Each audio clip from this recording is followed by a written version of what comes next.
definición es la siguiente. Según la Organización Mundial de la Salud, según Benke y según la definición actual. La definición histórica es que es la hipertrofia del ventrículo derecho causado o originado por varias enfermedades que modifican la función o la estructura de los pulmones. Entonces, en principio es la afectación del ventrículo derecho de causa no cardíaca. Para Benke es la alteración de la estructura y función del ventrículo derecho de cualquier causa. Y la definición actual es que la hipertrofia o dilatación del ventrículo derecho que resulta de la hipertensión pulmonar causada por enfermedades pulmonares que afectan el parénquima pulmonar, la función pulmonar o el estímulo respiratorio. O sea, esto lo que les deja bien en claro que cor pulmonar no es una hipertrofia del ventrículo derecho o dilatación del ventrículo derecho de origen primariamente cardiológica. Esto es, patología cardíaca de origen primariamente pulmonar. Según la definición actual, hipertrofia o dilatación que resulta de la hipertensión pulmonar causada por una enfermedad primariamente pulmonar. ¿Cuáles son las principales causas de la hipertensión pulmonar? La hipertensión pulmonar arterial y la hipertensión pulmonar venosa. La hipertensión pulmonar asociada a enfermedades respiratorias o hipoxia, la hipertensión pulmonar debida a enfermedad tromboembólica crónica y la hipertensión pulmonar debida a enfermedades que afectan la vasculatura. Estas son las principales causas de hipertensión pulmonar. Pero en realidad, nosotros lo que tenemos que preguntarnos es qué es la hipertensión pulmonar. Para hacérselos claro, para que ustedes lo entiendan bien, la hipertensión pulmonar es el aumento de la presión adentro de los vasos pulmonares. ¿Por qué se da el aumento de la presión adentro de los vasos pulmonares? ¿Y cómo podemos medir la presión adentro de los vasos pulmonares? Básicamente, ustedes verán que todo el sistema vascular se encuentra ubicado en el intersticio pulmonar, o sea, en la periferia de los alvéolos. Ese intersticio pulmonar se puede fibrosar, y cuando se fibrosa el intersticio pulmonar y se comprimen los vasos pulmonares, como por ejemplo en enfermedades intersticiales, en las enfermedades restrictivas fundamentalmente, se comprimen y se genera un aumento de la presión a nivel capilar y a nivel de las arteriolas y de las vénulas pulmonares. Este aumento de la presión se traduce en una dificultad para que el corazón derecho venza la resistencia cuando necesita enviar sangre a través de la sístole derecha, sangre hacia el pulmón. Entonces, como consecuencia del aumento de la resistencia del pulmón para que le ingrese sangre, aumenta la presión adentro de las cavidades derechas. Las cavidades derechas son cavidades cardíacas que no son cavidades de resistencia, sino son cavidades de capacitancia. Entonces tienen mucha menor capacidad y se distienden mucho más rápido. Ustedes habrán escuchado nombrar al catéter de Swan-Ganz. El catéter de Swan-Ganz, a lo largo de la historia de la medicina, ha demostrado ser útil para medir presiones pulmonares, para medir parámetros hemodinámicos, para medir patrones hemodinámicos, pero no ha demostrado la mejora en la sobrevida de los pacientes críticos a quienes se les ha puesto el catéter de Swan-Ganz. Pero de todas maneras, el concepto está muy bueno y es muy claro para que se lo pueda entender. Cuando uno ingresa con un catéter por vía venosa, uno ingresa por una vena central, que puede ser, por ejemplo, la vena subclavia, ingresa por vena subclavia, se va hacia la vena cava superior, entra por la aurícula derecha, pasa la válvula, entra por el ventrículo derecho y pasa a la arteria pulmonar, porque ese es el caminito, ¿no es cierto? Cuando pasa a la arteria pulmonar, ingresa a la arteria pulmonar un catéter que en la punta tiene como una pelotita que se puede inflar con aire. Balón. Desde afuera uno con una jeringa puede tirar un poquito de aire y se infla una pelotita, igual de la misma manera como se inflan las ondas vesicales. Esa pelotita queda inflada con aire, es como un globito que va en la punta del catéter y va por la circulación arterial pulmonar, por la vena, por la arteria pulmonar, y va hasta donde se clava, donde la vena se hace más chica y en donde la pelotita queda es más grande que la vena. Ahí se clava esa pelota. Entonces ahí nosotros podemos medir lo que se llama presión de enclavamiento pulmonar. Ahora, si queremos medir la presión libre de la arteria pulmonar, desenclavamos, o sea, desinflamos la pelotita. Hola, ¿se escucha? Chicos. Sí, profe, se escucha. Porque sentí a alguien que hablaba y entendí como No, que es solo que no se retumba, escucha. cuando que ingresan con el micrófono, retumba su voz. Bien, bien, bien. No sabía, dije, ¿qué pasó? Estaré hablando a la pared. Bueno, entonces se desinfla la pelota, se mide la presión libre y ahí se puede determinar cómo está la presión a nivel de la arteria pulmonar. Bien, vamos a seguir. Estos son datos importantes. Los sanos menores de 50 años tienen presiones pulmonares sistólicas entre 18 y 30 milímetros de mercurio. Presiones pulmonares medias de 10 a 15 milímetros de mercurio y presiones pulmonares diastólicas de 4 a 12 milímetros de mercurio. Hay un ligero aumento de 1 milímetro de mercurio por cada década de vida. O sea que la presión pulmonar enclavada no se asemeja a la presión sistólica de la persona. Yo no puedo decir que tengo una presión pulmonar de 120, 80 o 110, 70. Las presiones pulmonares son entre 18 y 30 milímetros de mercurio como presión sistólica. La hipertensión pulmonar secundaria a enfermedades respiratorias, como por ejemplo el cor pulmonar crónico, define como presiones pulmonares medias mayores a 25 milímetros de mercurio en reposo y 30 milímetros de mercurio en ejercicio, sacadas por cateterismo derecho, por balón de flotación de Swan-Ganz. Entonces, fíjense que una presión pulmonar media normal es entre 10 y 15. Llamamos hipertensión pulmonar cuando la presión media se encuentra por arriba de 25 o por arriba de 30 en el ejercicio a través de cateterismo derecho. No hay otra forma de medir la hipertensión pulmonar salvo sospecharla o medirla estimativamente con el ecocardiograma. La frecuencia de los aumentos de la presión pulmonar en las patologías varían, depende del medio rural o urbano.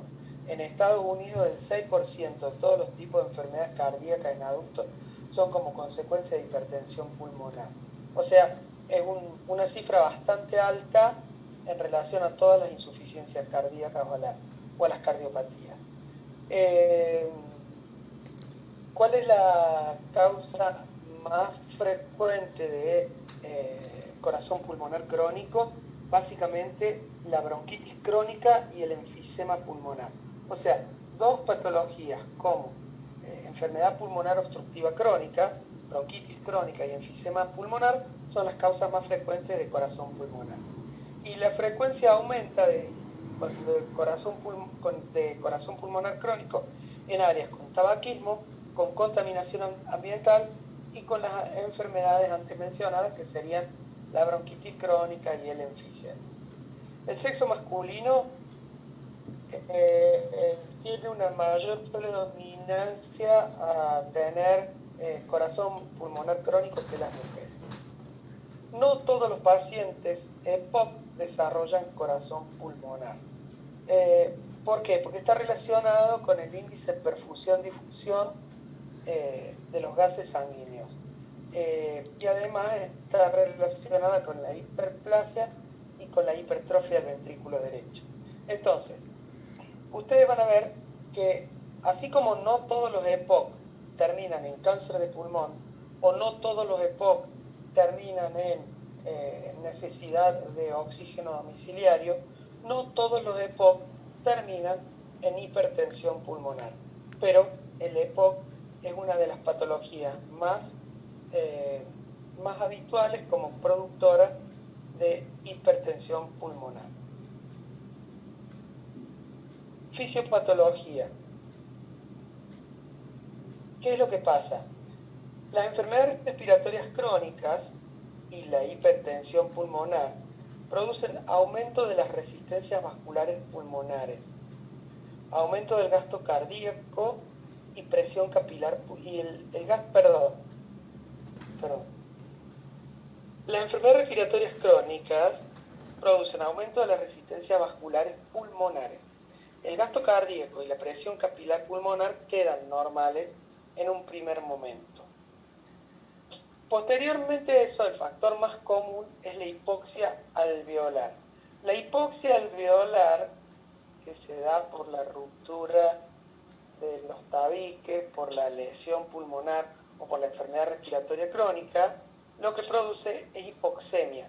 La hipoxemia produce vasoconstricción pulmonar a nivel arteriolar y a nivel de la arteria pulmonar de pequeño calibre.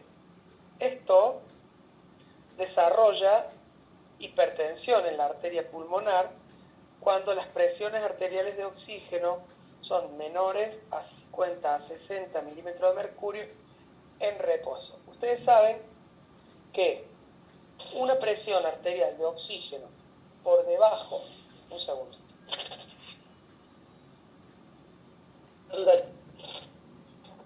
Ahí. Ahora volví. Una presión pulmonar por debajo de 60 milímetros de mercurio nos pone a un paciente en condición de insuficiencia respiratoria. Entonces las presiones pulmonares, las presiones de oxígeno baja en las patologías o en las enfermedades respiratorias crónicas terminan generando este problema, que es la hipoxemia y la vasoconstricción pulmonar en arteriolas y arterias de pequeño calibre. Esto produce una estimulación del nervio simpático, aumento de la viscosidad de la sangre y aumenta el número de glóbulos rojos circulantes, por ejemplo en la hipoxia severa. Aumento de la viscosidad de la sangre, aumenta la hipertensión pulmonar. Bien, la hipercapnia inducida por la hiperventilación secundaria a EPOC avanzado. ¿Qué es lo que pasa acá? Cuando hay hipercapnia inducida por hipoventilación secundaria a EPOC avanzado, se producen alteraciones mecánicas por obstrucciones bronquiales. Esto genera retención de CO2 en el espacio muerto. Al aumentar la CO2 hay acidosis respiratoria. La acidosis respiratoria produce vasoconstricción de pequeños vasos pulmonares y se desarrolla la hipertensión arterial pulmonar. O sea, ustedes ven la hipoxia y la hipercapnia por diferentes mecanismos, ya sea el mecanismo anterior, estimulación del nervio simpático, aumento de la viscosidad de la sangre, y vasoconstricción, básicamente. Y a nivel del aumento de la CO2, como consecuencia de la génesis de acidosis respiratoria, que produce vasoconstricción también de vasos pulmonares, se produce el desarrollo de la hipertensión pulmonar. Cuando las lesiones generan destrucción del lecho vascular pulmonar, hay depósitos de fibrosis también, hay depósitos de fibrosis y se produce un aumento de la resistencia vascular periférica crónica, resistencia vascular pulmonar crónica. Hay cambios severos en la pared de los vasos pulmonares pequeños. Entonces, cuando hay ruptura parenquimatosa en las enfermedades como por ejemplo la bronquitis crónica o en el EPOC o incluso en las enfermedades por depósitos intersticiales de sustancias. Eso es, por ejemplo,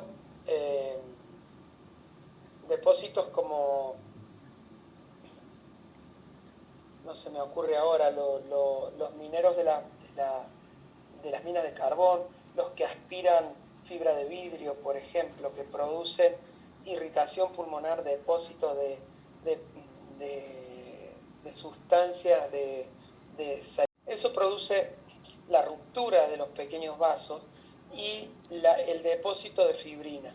Entonces, al romperse los vasos y al depositarse fibrina, se producen los cambios severos en la pared de los vasos pulmonares y esto aumenta la resistencia vascular y al aumentar la resistencia vascular aumenta la presión.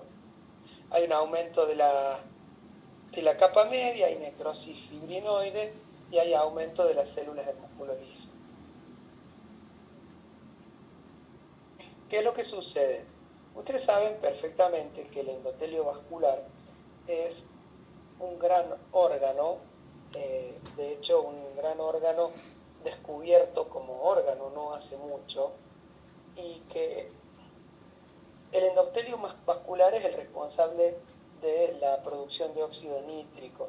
El óxido nítrico es el responsable de evitar que los vasos colapsen y de mantener la vasodilatación. Cuando no hay óxido nítrico se produce la vasoconstricción. Entonces, hay alteración de la regulación fisiológica del tono vascular cuando el tejido se transforma en tejido fibroso por ruptura y se produce el déficit de producción, valga la redundancia, de óxido nítrico. Entonces, cuando no hay óxido nítrico se altera la regulación fisiológica del tono vascular y se altera el efecto relajante de las prostaglandinas. Entonces, en la hipertensión arterial pulmonar por EPOC, el nitrógeno exhalado está, el óxido nítrico, exhalado está disminuido.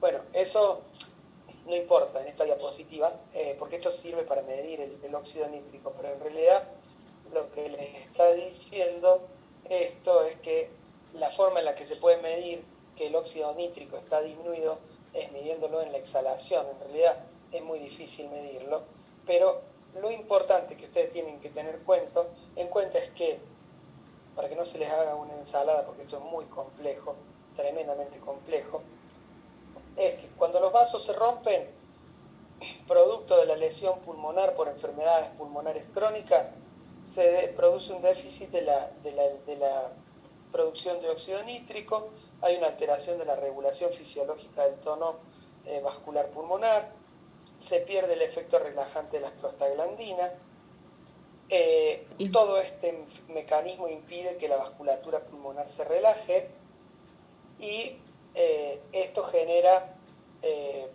alteración, proliferación del músculo liso vascular, el colapso vascular, la hipertrofia de la capa media, la fibrosis excéntrica de la capa íntima, la agregación plaquetaria y la trombosis posterior. Eso es la génesis básicamente de las placas, muchas veces de las placas ateromatosas o de las placas obstructivas.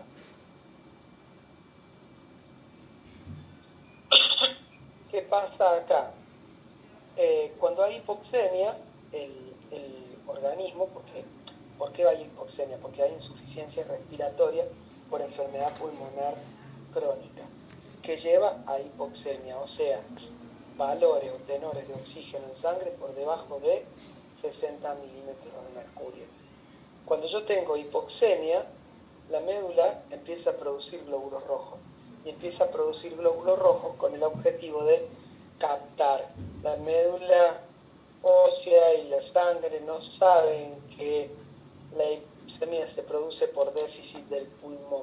Si la médula está sana, va a seguir produciendo porque va a entender que necesita producir glóbulos rojos para poder captar todo el oxígeno que pueda llegar a quedar y se necesita para poder trasladarlo hacia los tejidos. Este aumento de la masa globular eritrocitaria, secundaria a la hipoxemia, produce un aumento de la viscosidad sanguínea. Este aumento de la viscosidad sanguínea produce aumento del estrés del endotelio pulmonar, los glóbulos rojos se chocan entre sí, el flujo laminar se altera. Al producirse el estrés vascular hay disminución de la producción de óxido nítrico, hay inactivación del óxido nítrico. Sí. Una pregunta. Cuando hay alguna alteración a nivel genético, que hay alteraciones enzimáticas, por ejemplo, a nivel plaquetario o de las propias enzimas en el endotelio pulmonar, en ese caso también va a haber hipoxia e hipoxemia. Estoy pensando ahora, digamos. Cuando hay alguna alteración genética, ¿de qué tipo? ¿Que genera qué tipo de patología? Yo me acuerdo que una alteración genética... Hola, no te escucho. Sí, me acuerdo que había leído para semio el año pasado que había a nivel pulmonar podía haber alteraciones genéticas a nivel plaquetario, por ejemplo, y que eso dañaba el endotelio, pero no me acuerdo si también podía llegar a haber hipoxia e hipoxemia. Y bueno, a ver, patología genética que altere las plaquetas, que dañen el endotelio, desconozco cuál puede ser, honestamente no sé. Hay millones de alteraciones genéticas, que pueden dar una expresión o pueden no expresarse. Acá el problema es cuando la alteración genética se exprese o cuando la patología se exprese y daña el aparato respiratorio, va a dañar toda esta maraña vascular que supone la red capilar, que está en íntima relación con el pulmón. Como consecuencia de eso se producen todos estos fenómenos que te estoy contando. Más que eso no te puedo decir porque no sé qué enfermedad genética puede llegar a dañar, pero a ver, una de las enfermedades genéticas que dañan el pulmón y que está dentro de las enfermedades pulmonares obstructivas crónicas es el enfisema pulmonar secundario a déficit de alfa-1 antitripsina, por ejemplo. Entonces, por una mutación genética, por una alteración de déficit de alfa-1 antitripsina, se produce enfisema pulmonar. El enfisema pulmonar produce esto. Entonces, si tu pregunta es esa, la respuesta idónea o más acorde sería con este ejemplo, ¿me entendés? Profe, está bien. Bien, entonces, debe haber muchas más patologías, quizás, pero desconozco. Bien, entonces, la alteración de la resistencia vascular y la inactivación del óxido nítrico generan aumento de la presión en la arteria pulmonar. La hipertensión pulmonar severa, ¿qué es lo que hace? Aumenta severamente la poscarga del ventrículo derecho. Como aumenta la poscarga del ventrículo derecho, esto se traduce en un síndrome de insuficiencia cardíaca derecha, o sea, por éxtasis derecho. ¿Se entiende? Entonces, con éxtasis derecho el paciente va a cursar como con edemas en miembros inferiores, va a cursar con hepatosplenomegalia, Bueno, ya vamos a ver cuáles son los signos. El paciente con EPOC avanzado y edema en miembros inferiores tiene presión normal en reposo en la aurícula derecha. EPOC aumentó, esto edema de origen renal más que... No, esto no es normal. Bien, manifestaciones clínicas y diagnóstico.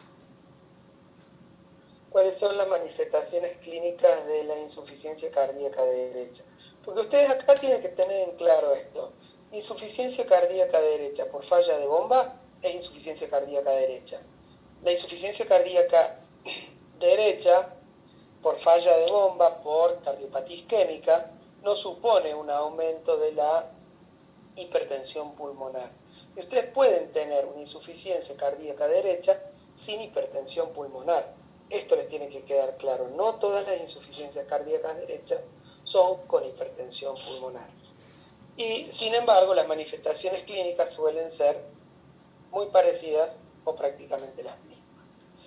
Dentro de las manifestaciones clínicas en la hipertensión pulmonar, el paciente tiene disnea, dolor torácico por isquemia, puede tener síncope o presíncope más o menos en un tercio de los pacientes, intolerancia al ejercicio, edemas periféricos, Raynaud como fenómeno, no como síndrome de Raynaud, sino como fenómeno de Raynaud por la mala perfusión y por el aumento de la viscosidad de la sangre con el enlentecimiento circulatorio. Pueden tener hemóptisis por ruptura vascular que pasa al alvéolo y del alvéolo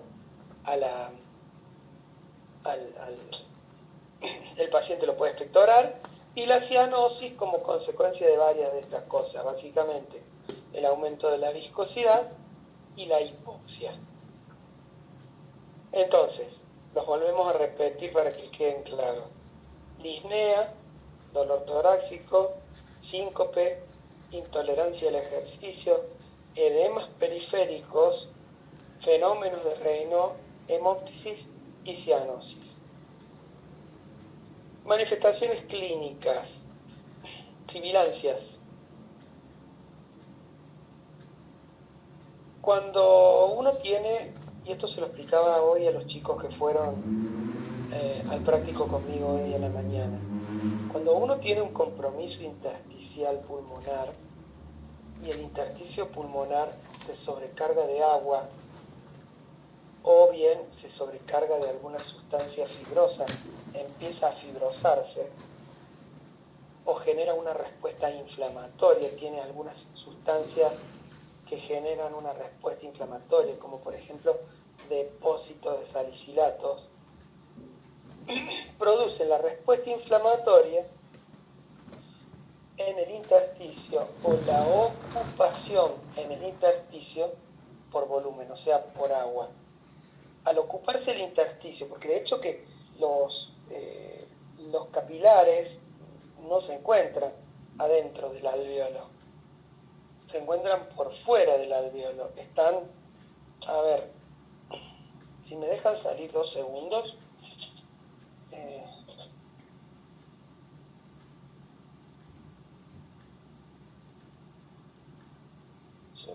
¿me están escuchando? Sí, pero estamos todos aquí.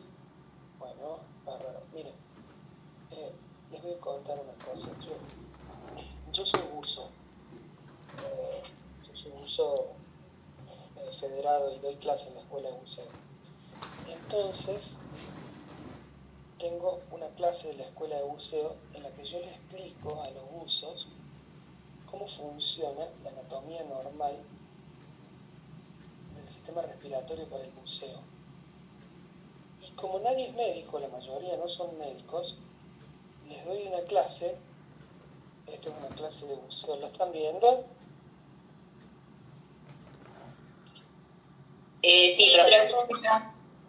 Sí, profe. Bueno, después les cuento el buceo, pero ahora les quiero mostrar esto.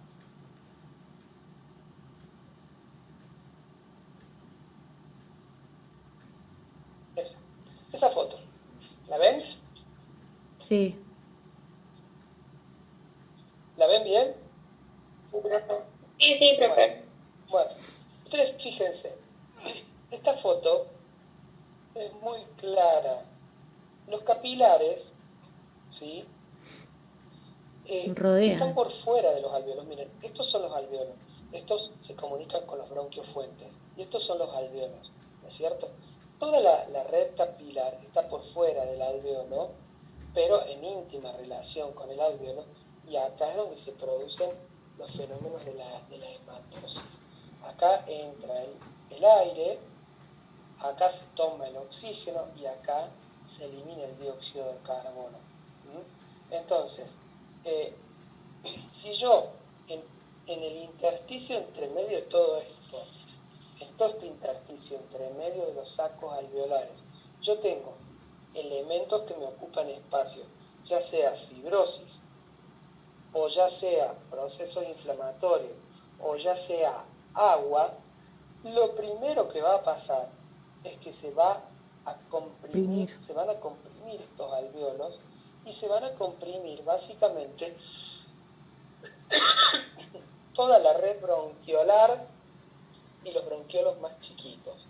Eso lo que va a generar, y ahora vamos a salir de la clase de buceo de nuevo, vamos a compartir de nuevo donde estábamos.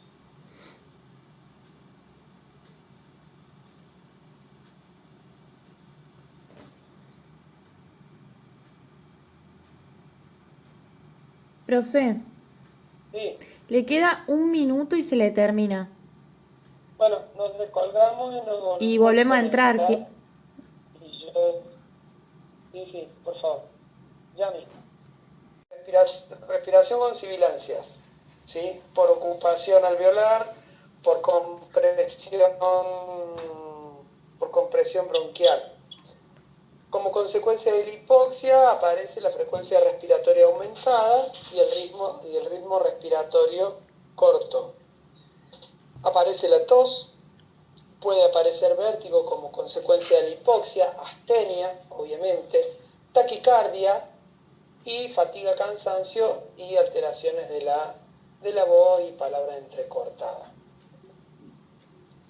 ¿Qué signos clínicos podemos encontrar? Yugulares con onda A prominente, yugulares con onda B, R2 palpable, ventrículo derecho con pulso palpable, soplo sistólico, R3, componente pulmonar del segundo ruido aumentado o un clic sistólico pulmonar. ¿Qué pasa con la frecuencia cardíaca normal según la edad? Bueno, esto es para que ustedes vean cuál es la normalidad de la frecuencia cardíaca. Entonces, ustedes más o menos están dentro de este rango. Y yo estoy dentro de este rango porque estoy bien entrenado. No, mentira, es un vago. Esto es más o menos donde estamos todos, entre 60 y 100 latidos por minuto. Y los atletas bien entrenados obviamente bajan la frecuencia cardíaca. Y la frecuencia respiratoria normal según la edad, nosotros estamos más o menos en este rango, entre 13 a 15 ciclos por minuto. Esos 13 a 15 ciclos por minuto se llama BT, volumen tidal, que es nuestro BT, que es el volumen tidal, que es lo que nosotros respiramos en una respiración no forzada por minuto. Si nosotros calculamos que nuestro BT es 0,6 por kilo de peso, por ejemplo, en el caso de una persona de 70 kilos, 6 por 7, 42, son 420 mililitros de BT a una frecuencia de 15 por minuto. Quiere decir que vos tenés, digamos, redondeemos, 500 por 10 son 5 litros. Son más o menos 5 litros por minuto de aire que ingresa al organismo. ¿Por qué digo aire y no digo oxígeno? Porque en realidad en el BT no entra solo oxígeno, entra aire.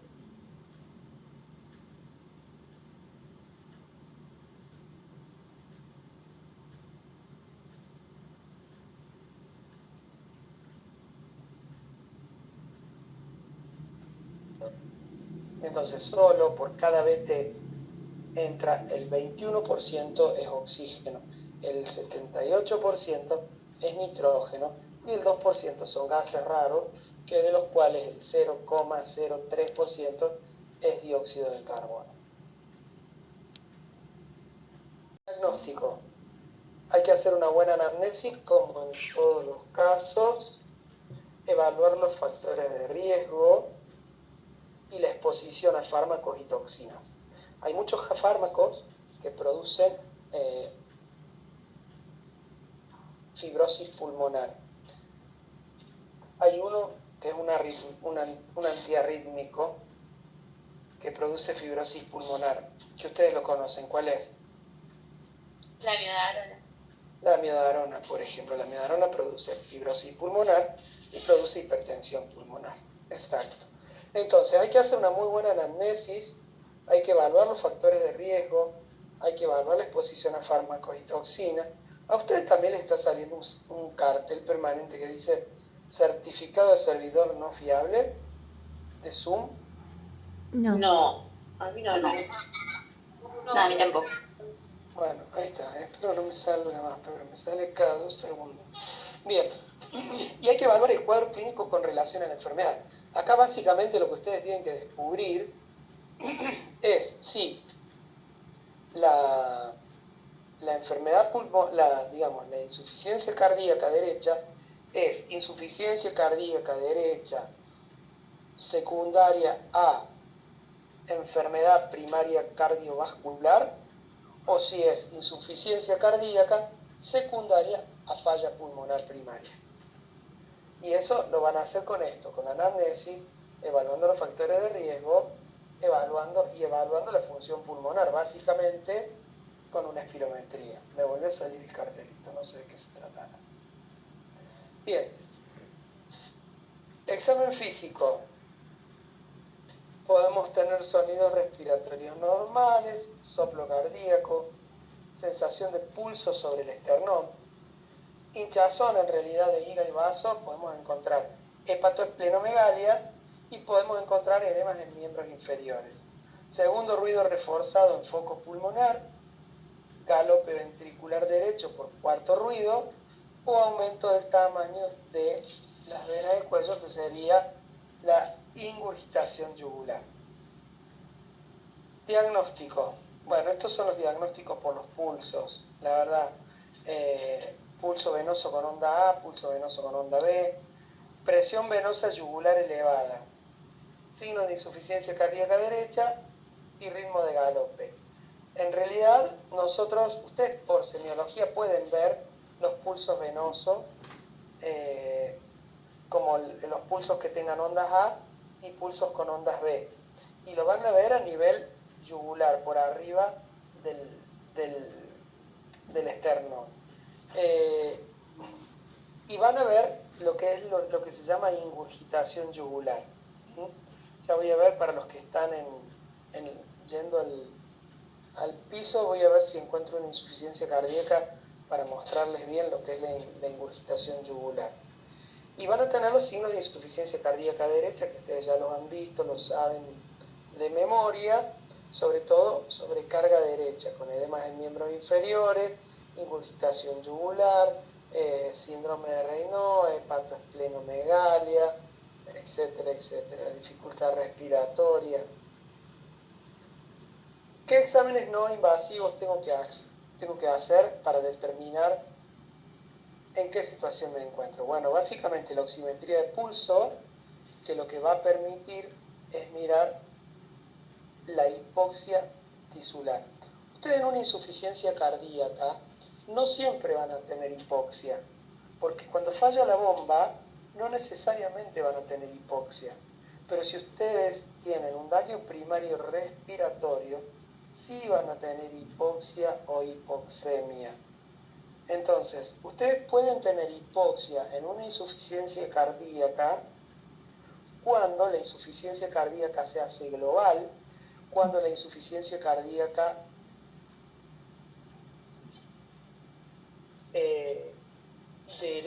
izquierda genera aumento de dificultad de la bomba para el empuje sistólico, y como consecuencia de eso produce edema agudo de pulmón por sobrecarga pulmonar. Entonces ahí pueden tener hipoxia, pero no todas las insuficiencias cardíacas producen hipoxia. En cambio, los pacientes con insuficiencia respiratoria por patología primaria respiratoria sí tienen este signo mucho más claro y mucho más concreto. Ustedes un insuficiente cardíaco, por ejemplo, un paciente insuficiente cardíaco puede que no se pongan hipóxicos, pero al caminar, por la falla de bomba, se sobrecarguen los pulmones y ahí inicia la hipoxia. Pero en los pacientes con enfermedad pulmonar crónica van a estar hipóxicos probablemente hasta en reposo. A nivel de radiografía de tórax pueden ver cambios a nivel tisular, cambios en el árbol respiratorio, o pueden ver cambios en la vasculatura pulmonar. El electrocardiograma, ¿qué les va a mostrar? Les va a mostrar las ondas típicas del agrandamiento derecho. Les va a mostrar fundamentalmente la famosa P pulmonar. El ecocardiograma, ¿qué les va a mostrar? El agrandamiento de las cámaras derechas. La espirometría, ¿qué les va a mostrar? Les va a mostrar el patrón restrictivo o el patrón obstructivo. Si ustedes tienen un patrón restrictivo, un patrón obstructivo, van a tener una caída marcada del V1, van a tener una caída muy, muy marcada por debajo del 70% de la fracción inspirada al primer segundo. Si ustedes tienen un patrón restrictivo, van a tener una caída muy marcada de la capacidad vital forzada. El test de la caminata, que es el test de los 6 minutos, les va a dar mal. Habitualmente los pacientes que tienen enfermedades pulmonares no resisten el test de la caminata. Y este test de la caminata es un test muy importante para definir la necesidad de oxígeno domiciliario o no. Y la otra cosa que sirve es el Doppler arterial o Doppler venoso. Esta es una radiografía de tórax en donde ustedes pueden ver lo que acá dice: ampliación de las arterias pulmonares centrales que causan la prominencia iliar y rápida disminución de la arteria en la periferia pulmonar. Permite ver un poco de sobrecarga de agua. Miren el patrón en alas de mariposa. Yo tengo mejores radiografías en el hospital, pero bueno, esta la sacamos y estaba en el PowerPoint. Pero esto es un patrón en alas de mariposa, esta es una sobrecarga de agua. Y esto es lo que se llama congestión iliar. Acá tenemos ilio izquierdo y el ilio derecho. Tenemos mucha congestión iliar. Esta placa, espérenme un segundo, pasa, tiene, abre la puerta, porque abre todas las puertas de la casa sola, abre la puerta, se mete, pero después no sabe abrir la puerta para salir. Entonces me empieza a ladrar al lado para que le abra la puerta. Bueno, seguimos. Este pulmón, esta radiografía de tórax es bien típica de un paciente pulmonar crónico, porque ustedes ven, creo que ustedes no han cursado radiología todavía, pero ustedes ven que tienen que contar, en un tórax común se cuentan 7 espacios intercostales. Ustedes fíjense, si cuentan acá los espacios intercostales: 1, 2, 3, 4, 5, 6, 7, 8, 9, 10. Tienen un tórax muy enfisematoso, muy hiperclaro. Los diafragmas están aplanados, porque acá esto tiene mucha retención de aire adentro. Acá hay mucho espacio muerto y hay mucho aire retenido. Entonces estos pulmones están hiperinsuflados. Este es un famoso tórax en tonel. Fíjense que no es triangular como la mayoría de los tórax. Es un tórax recto. Hay horizontalización de las costillas. Las costillas van mucho más así, van en caída. Bueno, eso les serviría para compararla cuando ustedes hagan diagnóstico por imagen, pero si no lo han hecho, es muy difícil que por ahí me entiendan, pero esto se llama horizontalización de las costillas, aplanamiento diafragmático, corazón en gota, porque el corazón está incluso comprimido por la sobrecarga de aire que genera la retención de aire en el espacio muerto. Esto es un corazón de un paciente pulmonar crónico. Placa de pulmonar crónico. ¿Cuáles son los exámenes invasivos? Bueno, el eco transesofágico, cuando hay que meter por la boca un traductor y hacer que mirar, digamos, el traductor queda pegado a la pared posterior de la aurícula izquierda, y nosotros apoyamos el traductor habitualmente en la fosita, ¿cómo se llamaba? Fosita esofágica, o la impresión esofágica, y ahí vas a tener las aurículas y vas a poder ver la aurícula izquierda y vas a ver la aurícula derecha también. La gamografía pulmonar, ventilación, perfusión, el BQ. El BQ te sirve para saber que los pulmones tienen áreas muy vascularizadas, áreas muy perfundidas y áreas mixtas. Entonces, donde prima las áreas vascularizadas, la Q es mayor que la B. Entonces, el BQ es B sobre Q, respiración o ventilación sobre perfusión. Cuando el BQ es igual a 1, yo tengo la misma cantidad de áreas perfundidas que áreas vascularizadas. Si yo tengo poca ventilación y tengo mucha vascularización, el Q va a ser menor, porque voy a decir 1 sobre 2 me va a dar un número más bajo. Entonces, a mí no me sirve de nada tener un Q más alto que un B. Pero sin embargo, en la naturaleza sí hay partes pulmonares en donde el Q es mayor al B. Pero tampoco me sirve tener B alto si no tengo Q. O sea, si no tengo vasos que me transporten el oxígeno que me está ofreciendo el aire en la zona pulmonar.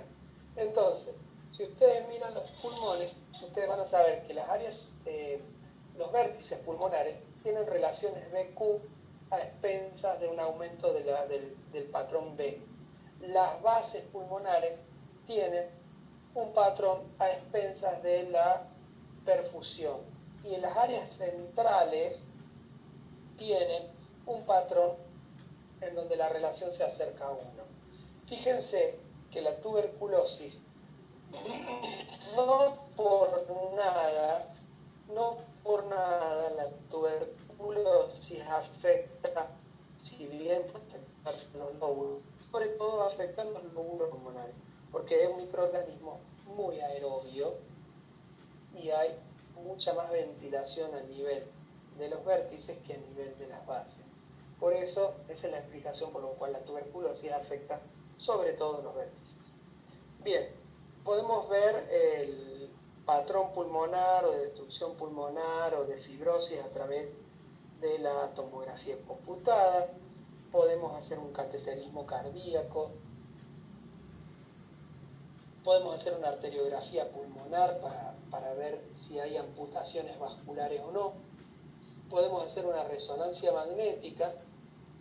Podemos hacer exámenes genéticos para ver, por ejemplo, los déficits de alfa-1 antitripsina, o podemos hacer una biopsia pulmonar para ver si hay depósitos de qué cosa, ya sea de sustancias, enfermedades inflamatorias, depósitos de colágeno, depósitos de fibrina, depósitos de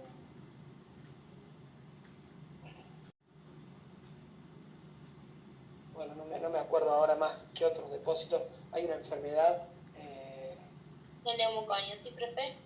Bueno, la neumoconiosis sí, por eso yo dije depósitos de sustancias, que pueden ser drogas, pueden ser depósitos de sustancias tóxicas cósmico-ambientales, Y si no, ¿Sarcoidosis, profe?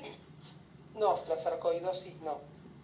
La sarcoidosis, bueno, la sarcoidosis es más nodular, no genera tanta hipertensión pulmonar.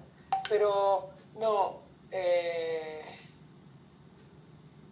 no me está saliendo ahora el depósito de una sustancia mieloide